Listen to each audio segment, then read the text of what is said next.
काम असं करा, की पुढच्या वेळेस काम सांगणाऱ्याने म्हटलं पाहिजे, "ए बाबा तू राहू दे, मीच करून घेते." नमस्कार मंडळी, राम-राम. किट्टूला बघा दळण आणायला पाठवलं होतं, तर त्याने अख्ख्या अंगाला पीठ लावून आलेला आहे आणि अख्ख्या घरभर फिरतो हे दाखवण्यासाठी, की मी किती काम केलंय. आणि बाबा जे हे भाजीपाला घेऊन आले होते, तर आई निवडत आहे आणि हे बघा या सीझनचे पहिल्या तुरीच्या शेंगा आहेत. तर आमचं उकळून खायचा प्लॅन पण आई म्हणल्या, की ते चांगलं नाही लागणार, सोलेची भाजी छान लागेल. आणि तेवढ्यात कारभारी आले, मग त्यांना जेवण वाढून दिलं. तर बघा मी कॅमेरा तसा चालू ठेवला होता आणि ते ह्याचे नखरे चालू आहेत. तर पाणी घ्यायला आला होता, पण हा डान्स करून गेला कारण त्याच्यासमोर कॅमेरा चालू होता. आणि मग म्हटलं आता फ्रीजमधल्या सगळ्या भाज्या ठेवायच्याच आहेत, तर फ्रीज साफ करून घ्यावं. तर मी सगळे कंपार्टमेंट काढून घेतले आणि फ्रीज सगळा स्वच्छ करून घेतला. आणि मला तर किचन ओटा साफ केल्याशिवाय जेवणच जात नाही. तुमच्यापैकी किती महिला अशा आहेत की ज्या ओटा साफ केल्यानंतरच जेवतात.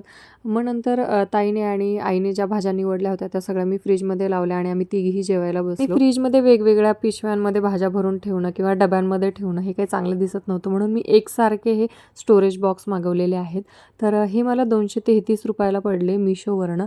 आणि खरंच यांची क्वालिटी खूप छान आहे. थोडे साईजला छोटे आहेत, मला अजून थोडे लागले असते, पण म्हटलं ठीक आहे, एका डब्यात जरी नाही मावल्या तर 2मध्ये ठेवता येतात.